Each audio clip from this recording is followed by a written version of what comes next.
আমাদের super service গাড়ি নিয়মিত যেভাবে চলে ওইভাবে আমরা টাইম দিয়ে প্লেস করতেছি, কিন্তু যাত্রী সংকটের কারণে গাড়ি ওইভাবে টাইমে ছাড়তে পারতেছি না।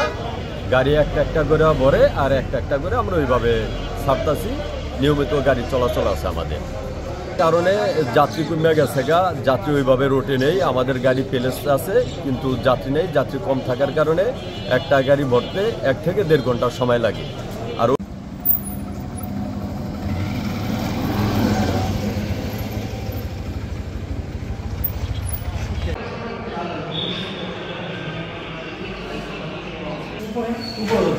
সকাল অনুমান 6:10 গোপন সংবাদের মাধ্যমে জানতে পারলাম যে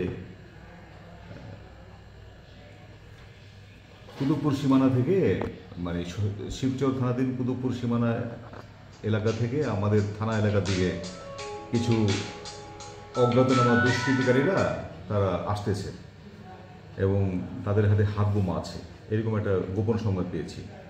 তো সংবাদ পেয়ে আমরা কুতুবপুর সীমানার দিকে যখন আগায় যাই, তখন ওই দুষ্কৃতিকারীরা আমার সরকারি পিকআপে, ওসি সরকারি পিকআপে দুটো হাত বোমা নিক্ষেপ করে। এতে সরকারি পিকআপের সম্মুখের যে গ্লাস, এটা ক্ষতিগ্রস্ত হয়, ফেটে যায়।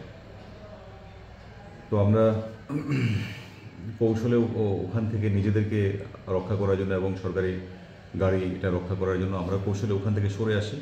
তো এর কিছুক্ষণের মধ্যেই আমরা জানতে পারি যে তারা একটি ট্রাকে আগুন ধরিয়ে দিয়েছে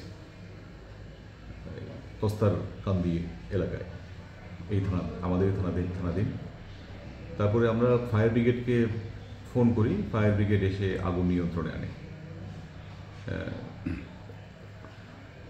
অবস্থা স্বাভাবিক আছে। এখন তারা যে অপরাধ করেছে সেই অপরাধের কারণে তাদের বিরুদ্ধে মামলা প্রক্রিয়াধীন আছে। আমরা সন্দেহভাজন 3 জনকে জিজ্ঞাসাবাদের জন্য আমাদের হেফাজতে নিয়ে আসছি।